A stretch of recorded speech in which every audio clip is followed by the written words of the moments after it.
That's right, man. I got that right. And Yes, he ma'am. is going to be amazing. He is going to be our brother, our example, just our one brother that's Right. Right. going to bring it home. And last but not least, I have the Prophetess Rosemary Abercrombie. You have heard her with me on Thursday, each and every Thursday for life's lessons. And you know, she brings it every single week. So I just count it all joy that I have a great panel that's going to bring it this evening. Now, if you have any questions, you can go ahead and type in your questions right now. I got a ton of questions from singles that just want answers to how to live single, how to walk single, how to date, especially during the pandemic. So I guess we're just going to start off with that. How do you date, you know, as a single? What are your expectations, or what should your expectations be? Can Anybody say, can. Ladies first. Ladies first. Jekalyn, you want to jump in first? Sure, I can say for me, I'm all about making sure my standards are where they are supposed to be, and making sure that I am confident in myself, because if you're not happy or confident in yourself, it's impossible for you to be successful with someone else. And so for me, it has been a beautiful thing, because now, God has blessed me to be in a very healthy relationship. And, I think for me, it's just all about understanding, first of all, what I want in life. I believe that God has blessed me to be able to do a lot of amazing things. And with that being said, I know, and I always have known, that he would bless me with someone who, can meet me where I am, or even surpass that. And so, and a lot of people won't understand it. And I have to say, what works for someone else may not be what you're supposed to do. But I know, but as for me, that's kind of what it's been and what I wanted for myself. I didn't want just know anybody, because I'm not just know anybody, put all titles and who I am to the world aside. I'm talking about as a woman in general. I know who I am, and the standards that I have, thankfully, with the amazing teachers of those around me, my parents and things like that. So that's just what I wanted for myself when it came to dating, and somebody who can respect me, just as much as I respect myself, someone who will be honest, who will be truthful upfront, because I love honesty. If you can, you can. If you can't, you can't, and because if you're honest with me, I know how to navigate better.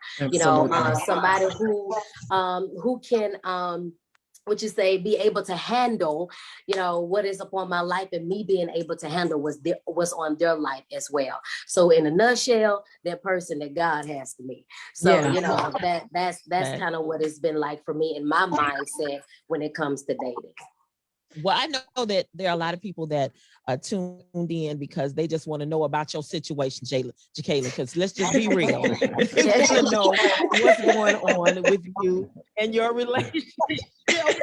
So we need to just go ahead and get that on out the way, so we can go ahead and get to the nitty gritty of the conversation. I think for a lot of people, because they've seen you in ministry for so long, and they've seen what you do, they see the anointing that is on your life. They expected you to come with a brother with a 99-piece suit on. I'm just saying, okay, that's what they thought. That, you would have a brother with a Bible in his hand, 12 Bibles in his hand, and a 99-piece suit. And so you came like totally different, just as you just said. You got someone that was for you. And so can you just kind of elaborate on that a little bit? Absolutely. To be honest with you, first, I always knew that my man and the person that God has for me, I knew he wouldn't be in the same world as me. I knew that he would, but still have the same faith, still have the same values. And, he's a professional football player, but his background is church. You know what I'm saying? Yeah. Like that's how he grew up. And it's very interesting how we met. We met during the pandemic. And the interesting thing is, like, for me, I wasn't a very big fan of social media, like the DMs and people, you know, guys in your DMs and things like that, simply because for one, you know, I would get it a lot. You know, I see it and I don't see it. And then number two, you just have to be careful. And so, but one day, you know, I was scrolling through my DMs and I saw him and it was just something different. I would like to say something leaped on the inside of me. And so I knew at that moment, because I had never felt what I, you know, coming in contact with him, I've never felt that before. I knew it had to be different. And furthermore, I knew it was God.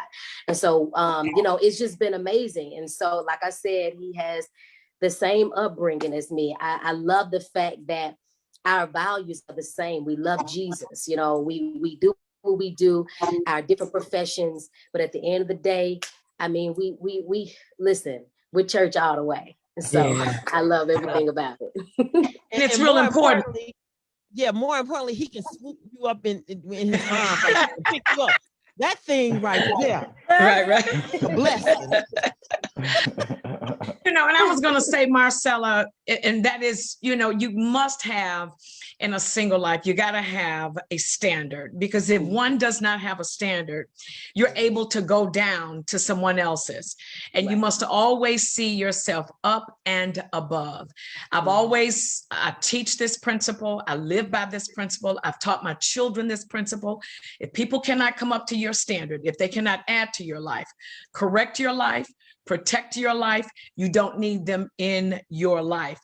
And so to be single basically means that you're complete, you're whole, you're separate, and you are distinct in and of yourself.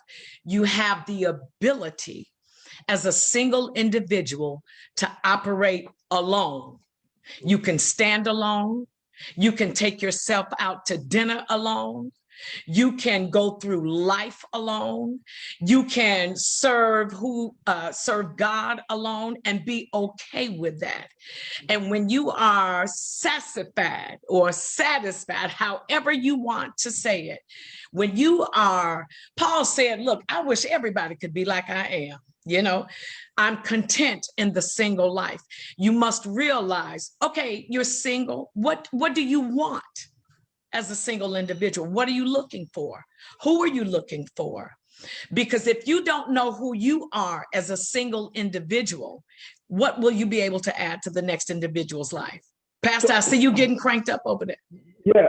So to that end, like I'm with it. Like everything that you're saying, congratulations, Jekalyn. I stay out the DMs though. They're from the devil. Nevertheless, though, I think that when we talk about being single, at the end of the day, it's going to lead back to love. And the law of love is love God, self, then others. And we get that out of order sometimes. We go others, then self, and then God, and then it's all messed up. And so I think that the person that comes in your life that allows you to continue to further that love for God first, then that growth with self, then they get the remnants, you know what I mean, which can fill them up, right? Sure. So I think that you should never be with someone that causes your relationship with God to shift in the wrong direction. Absolutely. And then secondly, how you self-care, how you self-love yourself. For example, if you are on a vibe with self and you're growing and discovering self and you loving self and discovering new things, nobody should come in your life and disrupt that and cause you to become and evolve. Like for example, you get up early and you worship, but then you wake up early next to somebody and you like, listen, how we gonna worship in this? You know what I'm saying? So many times we connect with people off of the likability, the cologne, the haircut, the job, the money, but all of that is actually bait to disaster. And what took you 15 minutes to get in because of a like or because of a vibe you had or a wave that you rode can take you 5 years to get out of it. Sure. So if they don't accent what is already in place in your growth process, then don't even mess with them. You know what I mean? Absolutely. Because nobody should take you off a track with God, self, and whatever else God has assigned you to do. Absolutely. Singleness just, it has everything to do with your relationship with God. If God cannot trust you in the relationship with him, how in the world are you going to be trusted in the relationship with others? You understand? I've always said the vertical has to be aligned before the horizontal could ever be perfected in any way, shape, form, or fashion. And single folk, you have to realize that it is a gift to be single. It's a gift. Folk can't do what you could do as a married man, a married woman. Singleness is a gift. And I think the moment single men, single women get a hold of that, get a revelation of that, understand that, embrace that, then you can be so complete and so whole within yourself. It'll be okay. If God sends someone your way, even if he doesn't, you're still going to be all right. Well, can I just add this real quick? Okay. Now, when I hear you say that it's really okay for us to be single, and that, you know, it should be an exciting time, and you know, we should be content and all those things.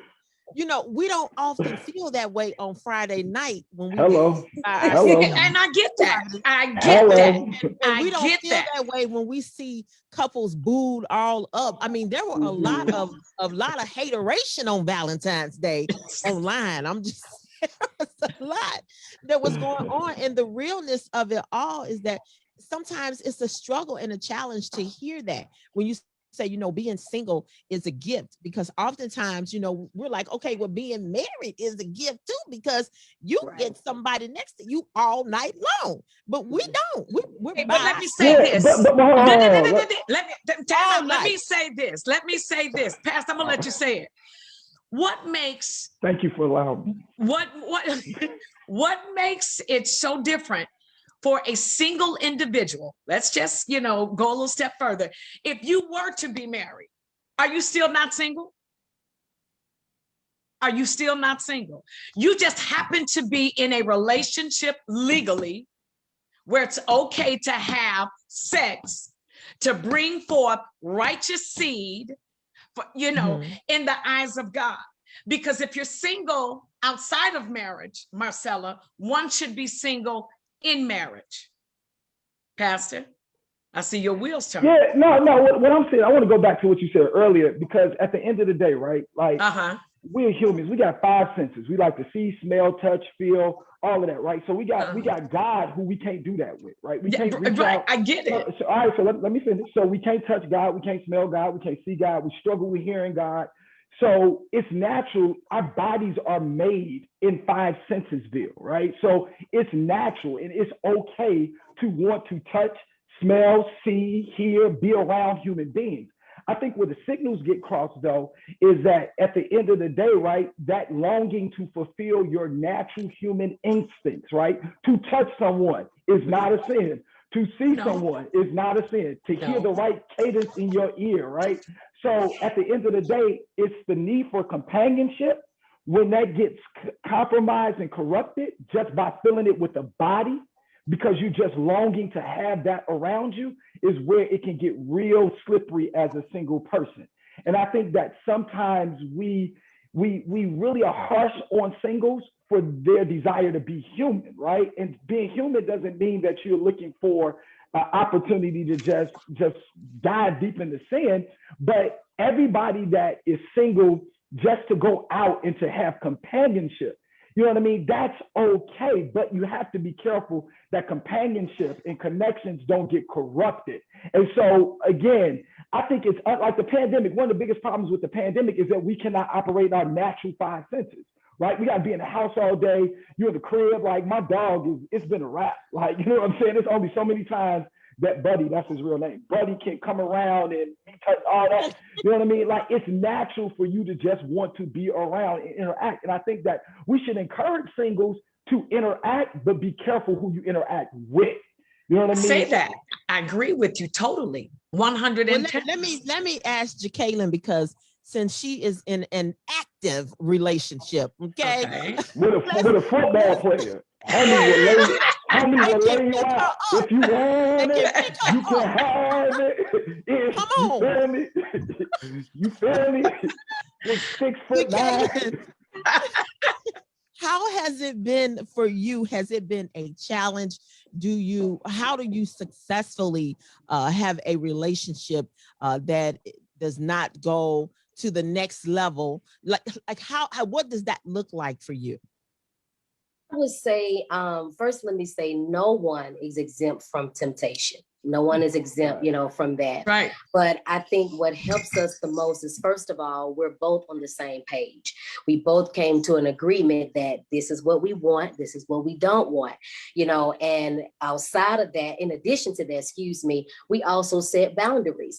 I feel like it is very important that if it's something that that will push you to crossing that boundary that you're doing in the moment, it could be listening to a certain song, I feel like you should refrain from those certain things, because if you're listening to it, guess what it's going to make you do, Yeah. So I think that is anything that will put you in the position to basically go back on your word and what you have established, you should refrain from that. Again, not to say you're not tempted, because nobody is exempt from temptation. But I think it helps a lot when you have both partners who are on the same page and they can hold each other accountable. Absolutely. I like Yeah. that. I like Yield not to what? Temptation. The word defines and tells us that temptation is going to come. But the key to it is not yielding. And this is where, and I love what you said, Jekalyn. You and your guy have set boundaries. You have put rules in place. And when you set up a fortress for nothing to come in, nothing to go out, you have safeguarded yourselves, you have safeguarded the relationship, you're not compromising your standards, and that's what one has to do.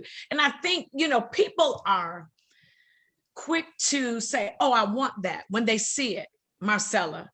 I want that relationship. I want February 14th to be with somebody. I want to be with somebody on Christmas. I want to go to somebody's house for Thanksgiving dinner. I don't want to be alone.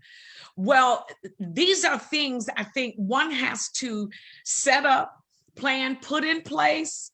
I don't care if you got to start 12 months out, but start making your plans, because sometimes people, women especially, I know it may happen to the guys, but I see it more so in women, that they set themselves up to be crushed in certain situations. You understand what I'm saying? They may see you, Marcella, they may see you. They may see, Pastor, they may see you like, now that's a that's a good looking piece of candy over there. What is he about?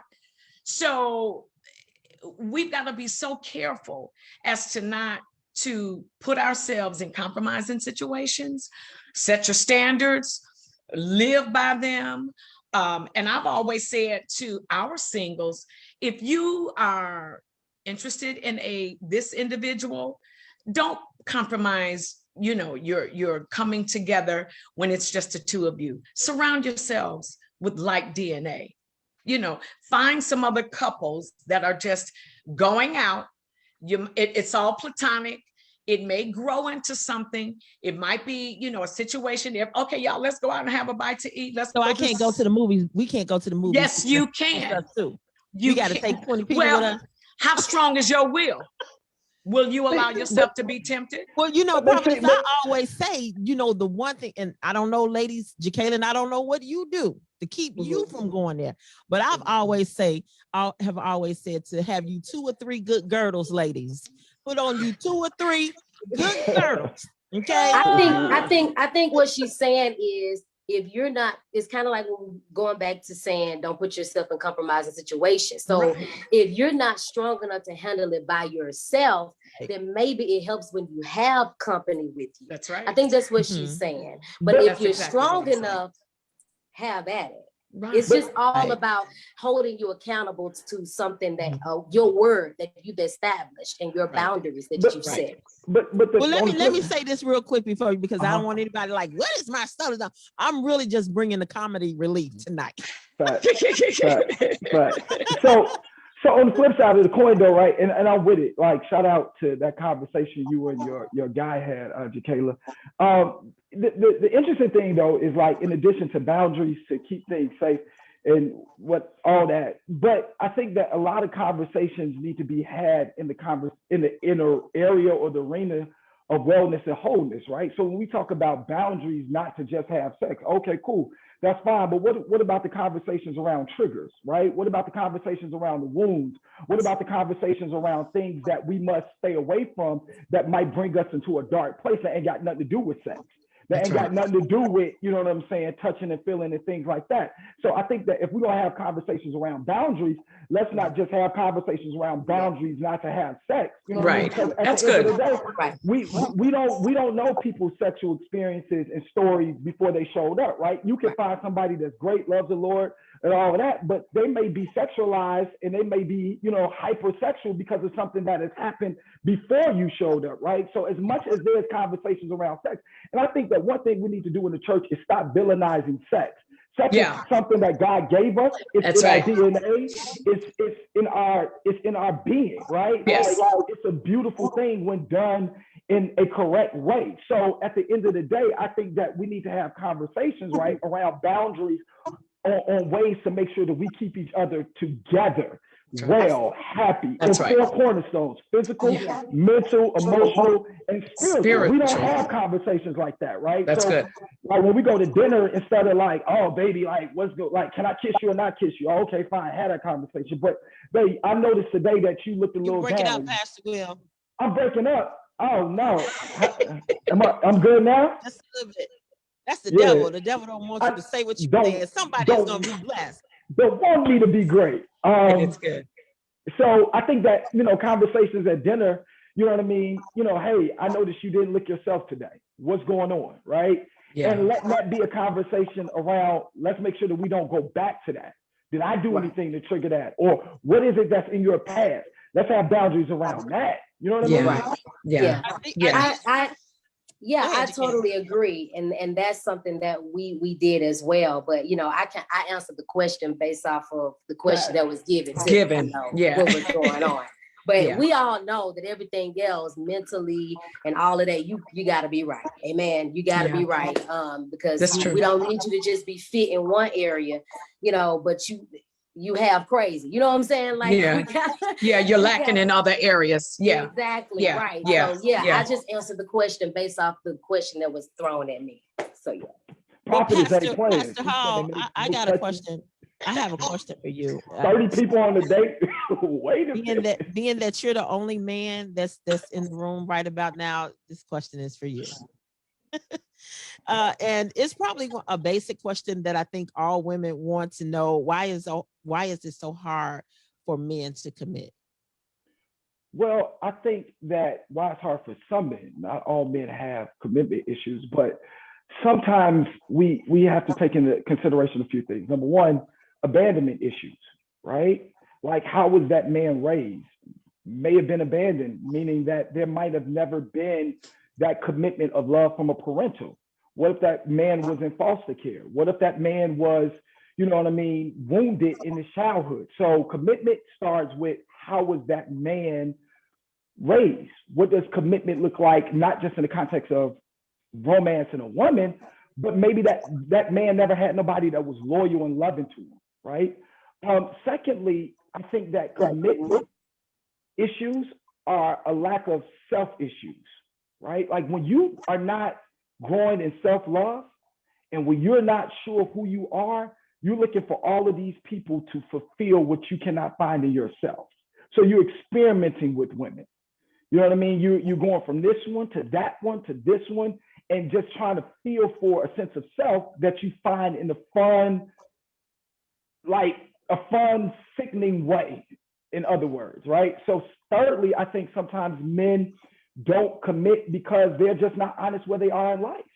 I think that if you're gonna do this thing for real, you have to have something to show up and offer a woman beyond your sexual experiences with a woman, right? And so if you're not showing up ready to contribute what you give to yourself already, right? If you're not at that place as a man where you are, you know, able to contribute something that is mental, emotional, spiritual, and you live a lifestyle that is well with how you treat yourself physically, you know what I mean? You're hydrated, you got a good diet, then you get intimidated, you get fickle when you see a reflection of a woman that's serious about hers. Yeah. You know what I mean? And then you become a stumbling block. Now you all in her way. And now, you know, because a lot of good women are open to, you know, be patient with your process of finding self. Now you done damaged. Now you done wasted time. You know what I mean? Because you were not serious about what you were contributing to yourself before you showed up in a woman's life. So I think it's a host of things: abandonment issues, growing up. Secondly, a lack of understanding self, and then you ain't got nothing to offer outside of your physical. You know what I mean? So you just trying to find somebody to just play with until you try to piece all this stuff together. And you wake up at 45 years old, 50 years old, and you still got a girlfriend. Or you that uncle at the family reunion with the earpiece and the cooler in the trunk talking about go get you a soda. Right? But can I ask a part B to that question? Because I love the question you gave to Pastor. Pastor, number 2, the abandonment issues with the brothers who find it challenging or not wanting to commit. What about that brother who does want to commit, but doesn't know how to make that connection? Maybe he didn't have that father in his life to validate him. Maybe he did not have a spiritual covering to validate or to cover him or to teach him the ways. So how does one, and he may not even know the ways of God, but is on the right path to saying, listen, I am ready to commit and I want to do the right thing. I want to get into this. I want to do it once till death do our part. So how does he make that connection to finally find himself connecting to someone without being too afraid to commit? I think it's about being honest, right? Like being honest in those conversations with your girl, like, hey, babe, I didn't have a father, or I didn't see marriage growing up, or, you know, people have left me, betrayed me, so forth and so on, right? Like being honest and giving a woman a choice. If she can calibrate to love in a way that knows that that's an area that's, you know, there's some blood there, there's a wound there. But that brother, for real, men, like if all the brothers that's listening, you got to get help with that. For real. If you have access to therapy, you know what I mean? Processing those wounds of abandonment is real. And I think that brothers, you know, the trust issues, I don't want to put my business out there, so forth and so on, but I strongly suggest brothers getting on the couch, right? And I love pastors that, you know, do pastoral care, but pastors, some of them don't have degrees in that area, right? So in the midst of processing that pain that you may have felt from childhood, your adolescent years, or even in your adult years, again, going to that place in your life and being honest with your mate, but also making sure that you are getting supplemental help, because it's not a woman's job to build a man. Yes. It's not a woman's job. A woman shouldn't have a project, a partner. You know what I'm saying? And so that's why it's important to, again, those are things you should be doing before you meet a woman. You know what I mean? Having those tough conversations with self in that open, honest space with someone that can coach you through your triggers. When she ain't calling you back in 20 minutes, that don't mean she gone, bro. That means that she working. You ain't got to get nervous when she going out with her girls and she might leave you for another dude. So you do insecure things, unhealthy behaviors to try to get control over her, right? That's stuff that you need to talk with somebody professionally about. Yeah. And be honest with where you are with that with your girl, so that she can check you in love and respect when she sees, like, babe, that right there, I'm talking to the 12-year-old you. We're not going to do this. Because at the end of the day, that's what love does. It bears all, but love shouldn't break your partner. You know what I mean? So brothers you got to be serious about your wellness in your mental as well as your emotional health, for real. Yeah. Yeah. What about recognizing the signs? Because you talked about how important it is to get, you know, some counseling, and, you know, for all of us really, but you talked about how important that is.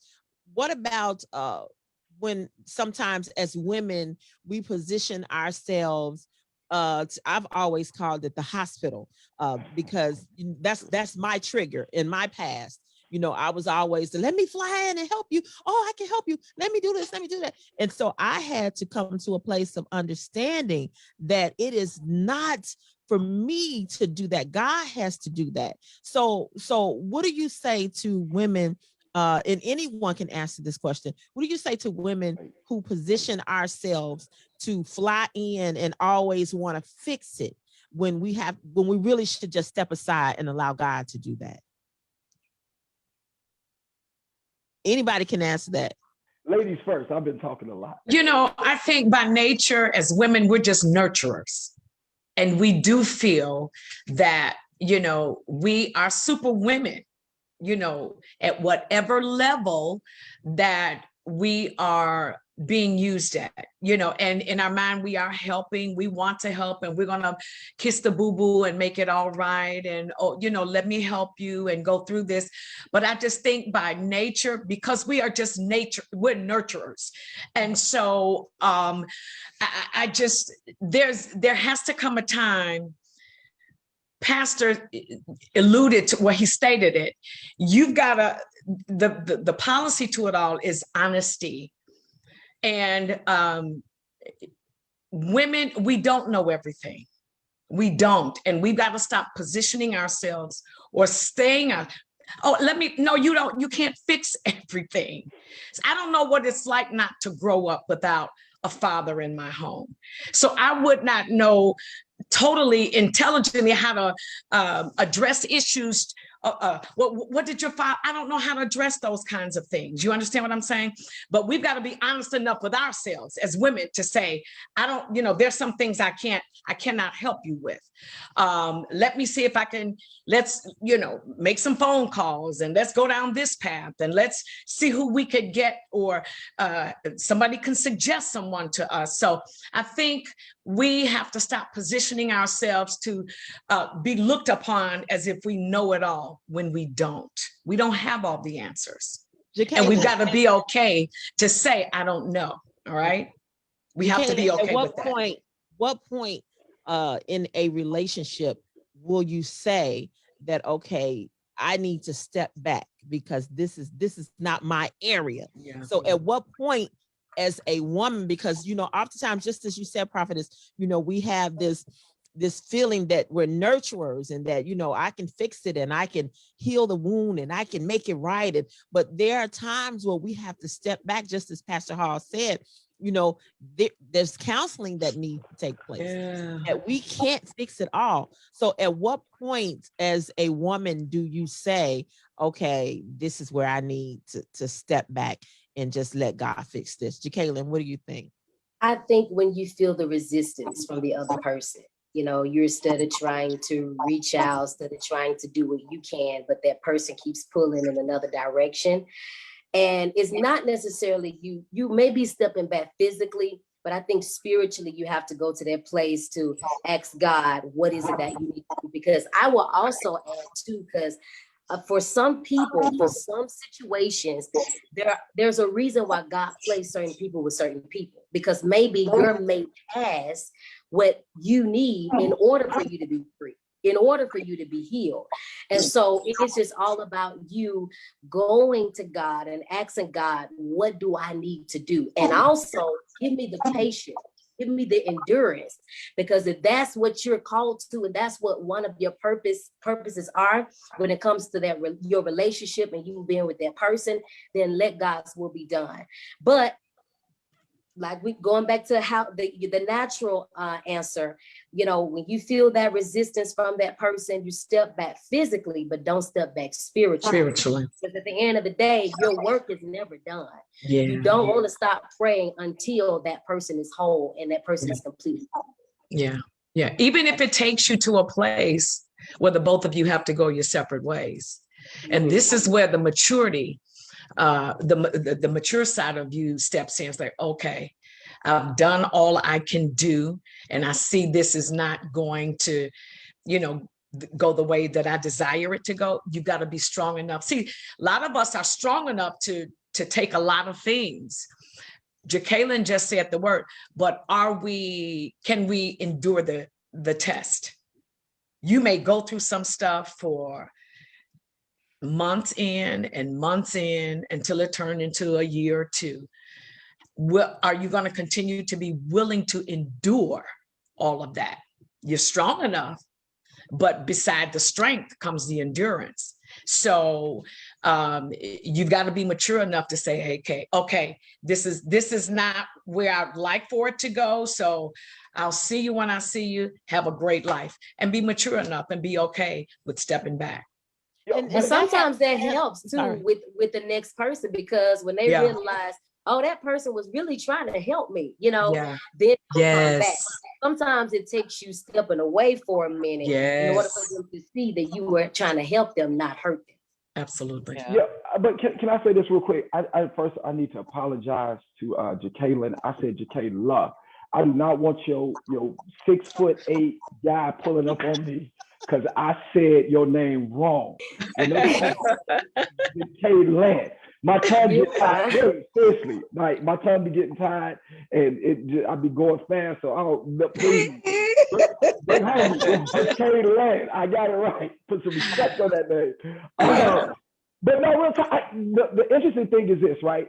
Every breakup, and I've been dumped, right? Like I've been dumped in my, time of looking for, the one.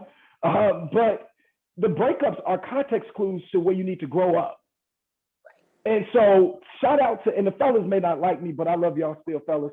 Like shout out to the sisters that dump dudes that are just ain't on nothing, right? Like anybody that is serious about, now it's some that ain't serious, they just got bodies, they just moving bodies around, you know what I mean? But those who are serious, that are watching, and you're looking for, and you're believing, and you discerning, you better pay attention to every last one of your exes and see not where they were the issue, right? So anybody that's really serious about self-love and self-care, they're not the issue. The mirror starts with you. Right. And when every relationship you go back over and you see where you were the fool, where you were foolish, where you were this, where you were that, then that's when you grow up. You know what I mean? And so I bless God, seriously, in a serious way. I don't know if they're watching, but all my exes have really showed me where I need to grow in my expectations of self, where I need to grow in my way of thinking, where I need to grow in my emotional intelligence, where I need to grow in, you know what I mean, other areas of my life. So the breakups are actually not just a blessing because it didn't work out, but it's context clues to where you need to grow up. And that's why sometimes you need to take a break after a breakup to pay attention to your patterns. If every one of your girls had to do an exit interview and they all got the same thing to say, it ain't them. You feel me? It ain't them. So I pay attention to all the exit interviews. That's why, maybe if they're not with nobody, I check back in. So what exactly didn't go right? You know what I'm saying? And okay, that's what we, you gotta pay attention to the breakup. I'm glad you said that, because that's hard. And I say it all the time. It's so good to have closure in every relationship that didn't work out. Now, the hard part is hearing, so what didn't work out? Because one of our biggest issues, and maybe I won't say everybody, but as women, we the first thing we say is, he wasn't ready for me. He wasn't ready. He wasn't ready. And so it's hard to hear, okay, well, the reason why I am not receiving you on that level is because you have an issue with me spending time with my children, or the reason why is because you are insecure when it comes to me going to worship service, whatever that reason is. Sometimes it's hard to receive that truth, but is it important to get that truth? Is it important to ask a relationship? I just want to ask you a question, and this is just for my growth so that I can be better in the next relationship, but you got to be ready for that answer. All right. It's very important to get the truth. because that's how you grow. As that's right. Pastor Hall said, if you don't, what is the point in you instead of going to the next relationship to the next if you're not learning, So I think it's very important for you to be open to hear the truth of what is it that you didn't do or where you went wrong. That's right. In order for you to be able to have a successful relationship in the near future. And being okay to hear the truth, however raw it might be. Where did it go wrong? Well, this is where it went wrong. And you're sitting there and you just, you're curling and you're just contorting because of the truth. And sometimes the truth will hurt. a lot of times the truth is going to hurt. But, and I think, you know, if you are a mature adult, and if you've been in more than 2 relationships and they've gone south, and, you know, you want to address those things, if that individual gives you the opportunity to, hey, let's just kick it and let's just talk about some things, you've got to be willing to just hear that raw truth and receive it. Okay. Pastor, and I love what you said, and being able to grow from those negative, you know, answers, or the answers that you may not have wanted to hear, but hey, it's the truth anyways. But I think, you know, as a mature individual, if you're open and honest enough, and you want to know, you'll receive it. You'll receive truth, however raw it might be. So basically, that's where maturity comes in it. Like, Oh, yeah. I saw someone just pop up and say that you have to be mature, you know, in that area to ask that question. But it's a very important question, because that's what's going to help you grow. I mean, if you're creeping at his house with a butter knife trying to slash his tires, you know, there's an area you need to grow in. And I said that, and let me tell you, I said that because when I was younger, when I was like in my teens and hanging out with my girlfriends, those are the things that we did. But as you get older and more mature, you're like, oh my God, I can't believe I did that. Like, what is wrong? Like, you have to deal with those issues before you even enter into a relationship. And that kind of leads to my next question, because I've got a couple of questions that talk about. Marcella, can I ask you this though? Yes, sir. You was cutting tires with a butter knife, right? Like, no, butter knives don't even hit the tire, right? That's how crazy it was. That's how crazy it was. That's like an inside joke. I talk about that all the time. I talk about that. Yes, she does. So I talk about that on the radio. So yes. But but it's a learning factor for all of us, just as singles, that we have to grow in and mature in and understand. We can't always blame the other individual. Now, that doesn't mean that you have to take all of the blame, but we do have to take responsibility for our part. And sometimes it's difficult to take that responsibility. Like, he just wasn't ready for me. I mean, I was everything, but no, actually, you called him 90 times a day. Okay. You didn't give him an opportunity to just be. You didn't give him an opportunity. One of the greatest lessons I learned, this is when I was doing hair and I was dating. And a friend of mine who was just so wise, she said, you can't always be available every time the person calls. Get you a life. Go and do something. Stay busy yourself. And so the phone rang and it was him. And I was literally struggling, like, it's him. I want to answer the phone so bad. I want to answer the phone so bad. But I didn't understand at the time. And I had to grow in grace and maturity. And, you know, understand, first of all, you don't want to play those kind of games. But then also you want to give a person an opportunity to miss you and just allow the relationship to be whatever the relationship is going to be, and allow God to do that, as opposed to coming in and I'm just going to make it do this and I'm making that. You know, that may not even be the person that God has for your life. So and, that is talent. When you find yourself doing that, I've seen it and I continue to see it. I'm like, come on, people, wake up and smell the coffee. You're losing yourself. You've lost your own individuality. You've just lost your life inside of this person. The sun rises and shines in this individual. You've stopped living. And your life has become this person.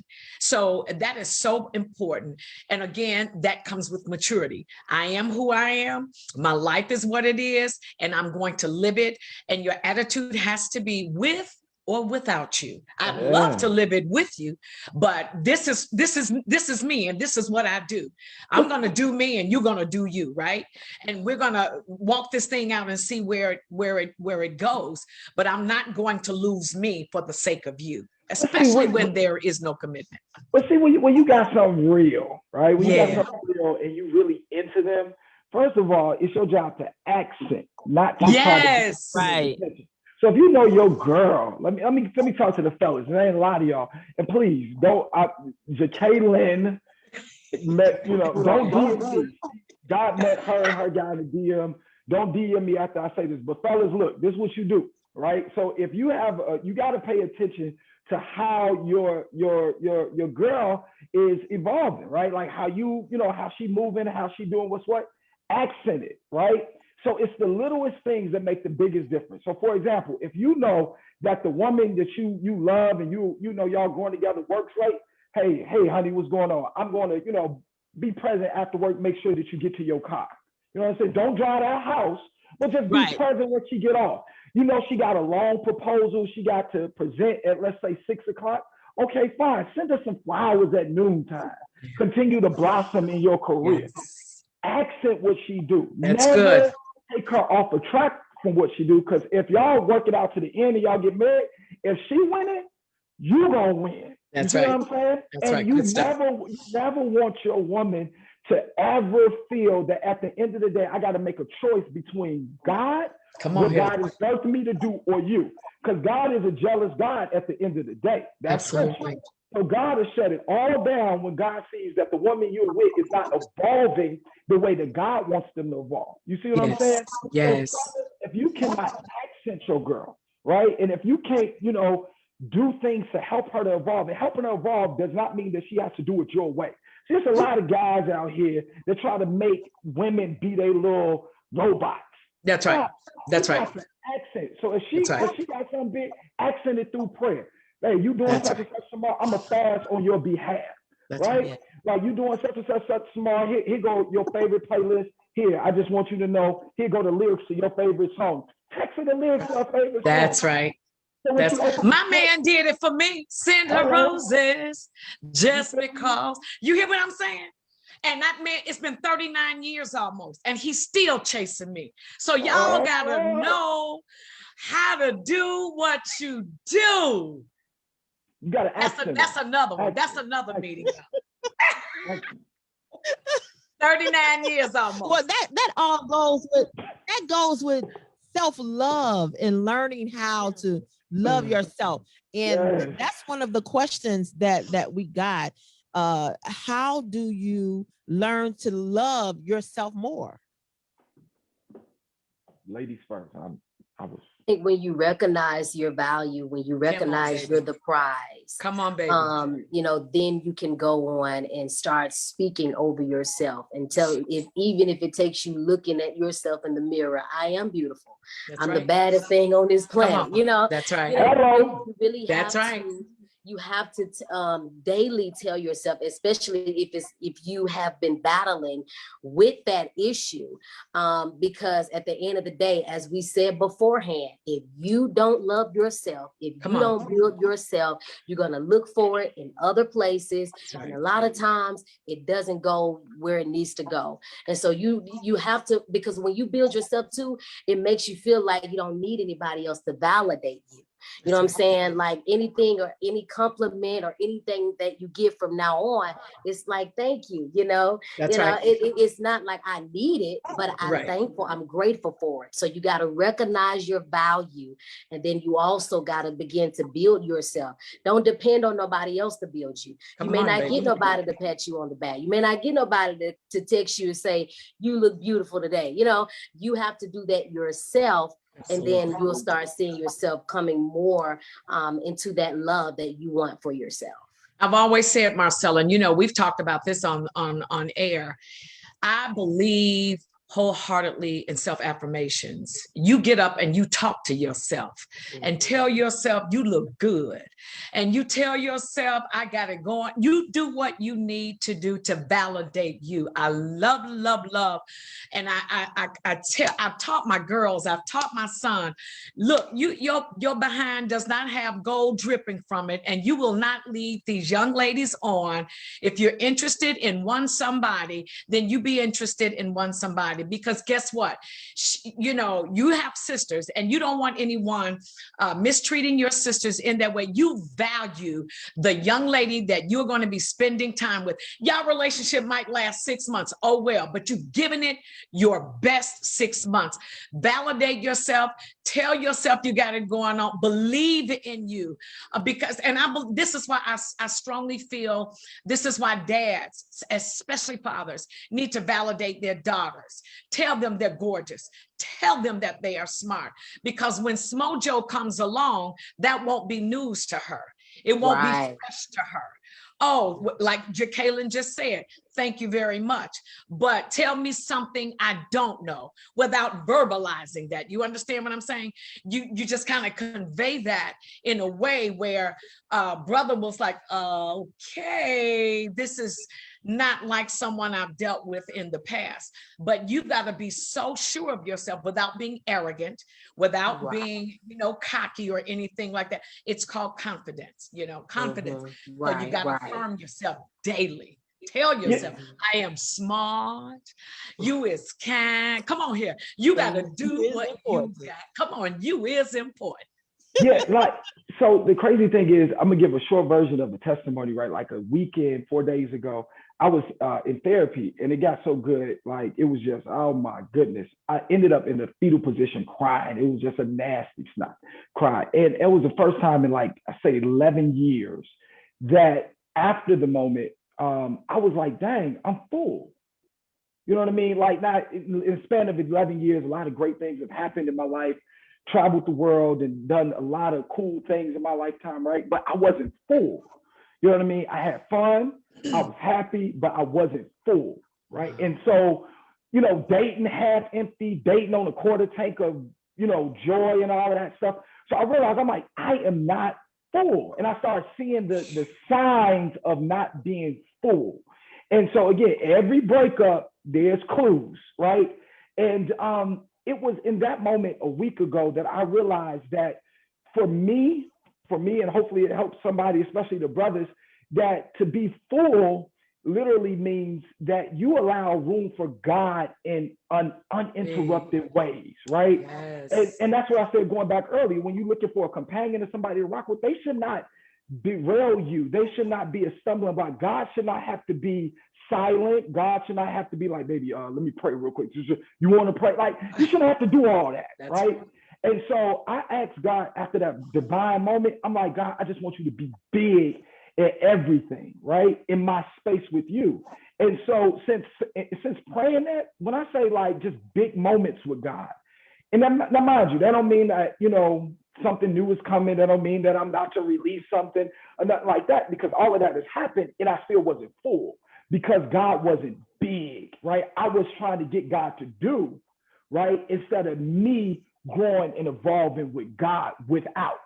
You see what I'm saying? Yes. And so like it's like if God took away everything, right? Literally, and we hear these cliches, and church folks especially, oh my goodness, if you don't do another thing, you a lie, because if God will do another thing, you be sitting up here like, come on, God, for real.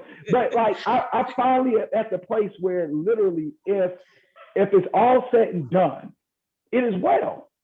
You know what I mean? Because God is big. And so those moments are just something as simple as me hearing God say to me, hey, I love you. Or me being able to say to God, I don't get this. Yeah. And it's a magical, powerful moment. Yes. Magical, let me not say magical because the church folk don't think no, it's a big moment, right? Those interactions with God. And so I feel that now I'm at the place, and again, it don't got nothing to do with the fact that I'm a pastor. The church can close right now, or the board can say we done with you. God is still going to be big, and my life is going to be full. So how much room are you making for God? That was what God said to me. And now God get all the room, and I'm Gucci Patucci. You know what I'm saying? That's good. And so you got to live full, right? Not full of yourself, full of God. That's full right. of God. Let God just be big and everything. I love that. Yeah, and that's the completion. That's, I think that just puts the icing on all of this. If you're not complete in God, nothing is going to satisfy. I don't care if he's got every qualification to meet your lustful needs, your desires, your wants. If you, as an individual, are not complete in God, nothing is going to go your way. It may, on the surface, it'll be okay. You get a little trinkets here, trinkets there, a little laugh here, a little laugh there.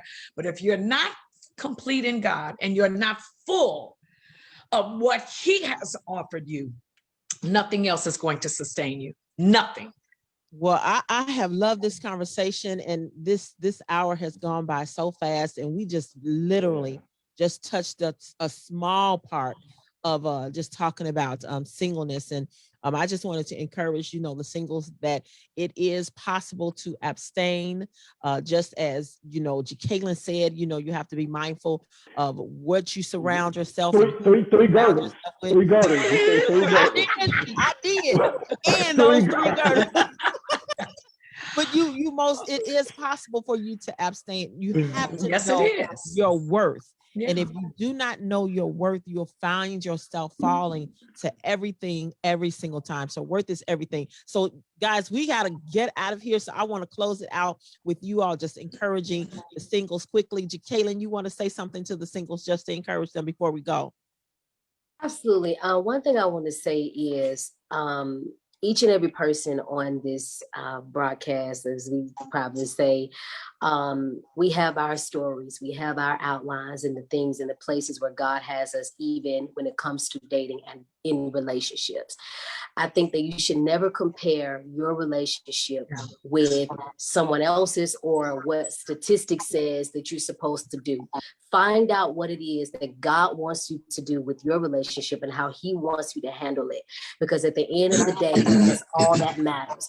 And it may not make sense to those around you, but as long as it makes sense to you and your partner, that's all that matters, and follow the leadership of God. And I also say to the ladies, there is still hope out there. Be patient. As Marcella said, you go through this season where you see everybody else booed up and all of that. And you're like, God, what about me? Your patience, there's so much value in your patience. And I promise you, when you continue to take this moment that you have, if you're single, to build build your dreams, work on what it is, your purpose, what you are supposed to do. I never wanted to feel like I had to stop my purpose just to focus on dating. I feel like it's going to come in the timing of God, and it's going to be great. And Absolutely. I guarantee you, when you put in the work that God has for you for your relationship, you're going to have longevity at that, and surround yourself with people that can give you sound advice. Amen. That matters. Amen. Absolutely. Amen. Now, Absolutely. That's the word, prophetess. Yes. Quickly, I'd like to say, just to remind us all, we've said it earlier, to be single means that you are separate, you are unique, you are whole, and you are distinct. You are one of a kind. When God made you, yes, he did break the mold. And so capitalize on that. Get full of God. I love what Pastor Hall said. When you get full of God and realize who you are, your worth, your value, then everything else is secondary. And remember that being single is a gift. Yeah, I was talking about this on Clubhouse, but I want to say this, that a host of things. Number one, you can never give somebody what you don't give yourself. Yeah. Right. So stop trying to live, prepare, and to do to others what you don't do yourself. Number two, fellas, hear me when I say this. Women represent life. God used those amazing vessels to bring forth life. If you want to have a great life, respect women, treat women well. When you disrespect the symbol of life, it will mess up your life. Last but not least, as Jekalyn said, if you do God's work, right? God, self, others. If you keep God first, secondly, you take care of yourself. God will send you somebody else to accent your rhythms in life. Don't take love out of divine order. It's God, self, others, not others, maybe you, and then God when you get in trouble. Right. God, self, and others, and everything else will fall in place. So in that order. Yay, yay, yay. In that Let's order. give a hand for our wonderful panelists. I just want to say thank you so much for your wisdom, and we just wish you well. Jekalyn, we are rooting for you, girl. Rooting for you. Yeah. And listen, everybody, make sure you check out Jekalyn Carr. She has a new show on Inspiration 1390, and it is every Saturday from 7 p.m. until 9 p.m. Winning with Jekalyn. So y'all make sure y'all check her out every single Saturday on Inspiration 1390. Prophetess is on with me every Thursday with Life's Lessons. She is always checking me all the time. Get me together. I'm on Clubhouse. I'll follow you on Clubhouse, Pastor. Pastor William Hall, we're going to be doing some things. We're going to be doing some things coming very soon with the singles that I'm looking forward to. So I thank you all so very much. And I got to shout out to Maris, who has been helping out with everything, put all this together. Thank you, thank you, thank you. Also to Echo Robinson, and also to Sonia Blakey. She We made love you, Sonia. We love you. This wouldn't have happened without love you, Sonia. Sonia. First lady of radio. All right, so you guys have a wonderful, wonderful evening, and thank you so much for being a part of the Relationship Summit, and we wish you well, and know that greater is on the way for us singles. Yes, Amen. yes, greater. Greater.